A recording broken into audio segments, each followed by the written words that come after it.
இன்றைய இறைவார்த்தை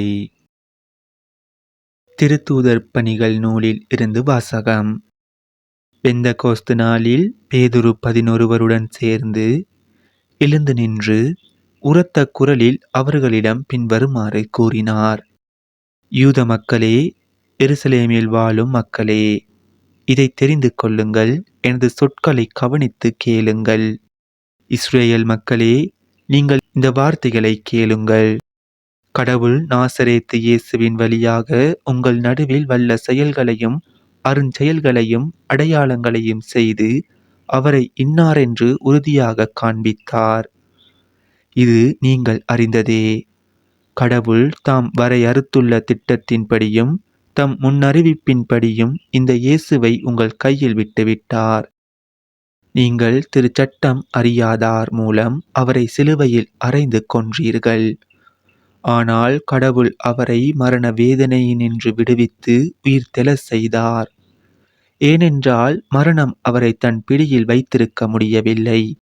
தாவீது அவரை குறித்து கூறியது: நான் ஆண்டவரை எப்போதும் என் கண்முன் வைத்துள்ளேன், அவர் என் வலப்பக்கம் உள்ளார். எனவே நான் அசைவுறேன். இதனால் என் இதயம் பேறு வகை கொள்கின்றது, என் நா மகிழ்ச்சியால் நிறைந்துள்ளது. என் உடலும் எதிர்பார்ப்பில் நிலைத்திருக்கும். ஏனென்றால் என்னை பாதாளத்திடம் ஒப்புவிக்க மாட்டீர்.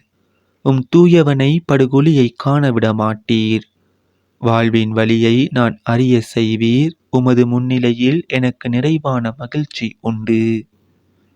சகோதரர் சகோதரிகளே, நமது குல முதல்வராகிய தாவீதை குறித்து நான் சொல்வதை மறுக்க மாட்டீர்கள். அவர் காலமாகி அடக்கம் செய்யப்பட்டார். அவர் கல்லறை இந்நாள் வரை நம்மிடையே இருக்கின்றது. அவர் இறைவாக்கினர் என்பதால் தம் வழித்தோன்றல் ஒருவர் அவரது அரியணையில் வீற்றிருப்பார் என்று கடவுள் உறுதியாக ஆணையிட்டு கூறியதை அறிந்திருந்தார். அவர் கிறிஸ்துவின் உயிர்த்தெழுதலை முன்னறிந்து அவரை பாதாளத்திடம் ஒப்புவிக்க மாட்டீர், அவரது உடல் படுகொலியை காணவிட மாட்டீர் என்று கூறியிருக்கிறார். கடவுள் இந்த இயேசுவை உயிர்த்தெழச் செய்தார். இதற்கு நாங்கள் அனைவரும் சாட்சிகள். அவர் கடவுளின் வல பக்கத்துக்கு உயர்த்தப்பட்டு வாக்களிக்கப்பட்ட தூய ஆவியை தம் தந்தையிடமிருந்து பெற்று பொழிந்தருளினார். நீங்கள் காண்பதும் கேட்பதும் இதுதான். இது ஆண்டவர் வழங்கும் அருள்வாக்கு. இறைவா, உமக்கு நன்றி. இன்றைய தினத்துக்கு உரிய நற்செய்தி வாசகம். மத்தேயு எழுதிய தூய நற்செய்தியில் இருந்து. அக்காலத்தில் கல்லறையில் இயேசுவை காண வந்த பெண்கள் கல்லறையை விட்டு விரைவாக புறப்பட்டு சென்றார்கள். அவர்கள் அச்சமுற்றாலும் அதே வேளையில் பெரு மகிழ்ச்சியுற்றவர்களாய் அவருடைய சீடருக்கு அறிவிக்க ஓடினார்கள். திடீரென்று இயேசு அவர்களை எதிர்கொண்டு வந்து வாழ்த்தினார். அவர்கள் அவரை அணுகி அவர் காலடிகளை பற்றி கொண்டு பணிந்து நின்றார்கள். அப்பொழுது இயேசு அவர்களிடம், அஞ்சாதீர்கள், என் சகோதரர்களிடம் சென்று அவர்களை கலிலேயாவுக்கு போகுமாறு சொல்லுங்கள். அங்கே அவர்கள் என்னை காண்பார்கள் என்றார். அவர்கள் போய்க் கொண்டிருந்த போது காவல் வீரருள் சிலர் நகரத்திற்குள் சென்று நிகழ்ந்தவை யாவற்றையும் தலைமை குருக்களுக்கு அறிவித்தனர். அவர்கள் மூப்பர்களுடன் கூடி கலந்து ஆலோசித்து அப்படை வீரருக்கு மிகுதியாக பணம் கொடுத்து, நாங்கள் தூங்கிக் கொண்டிருந்த போது இயேசுவின் சீடர் இரவில் வந்து அவரது உடலை திருடி சென்று விட்டனர் என சொல்லுங்கள்.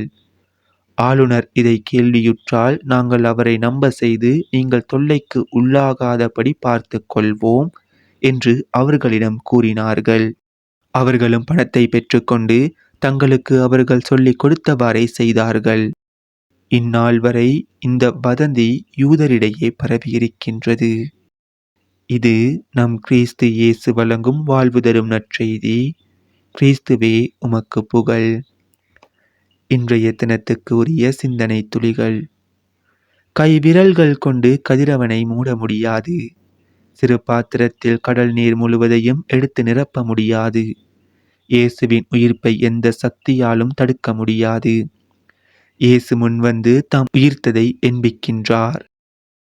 கதி கலங்கிய படைவீரர் நிகழ்ந்ததை தலைமை குருக்களிடம் சொன்னபோது அவர்கள் படைவீரர்களுக்கு பணத்தை கொடுத்து இயேசு உயிர்க்கவில்லை என்று வதந்தியை பரப்பி சொல்கின்றனர்.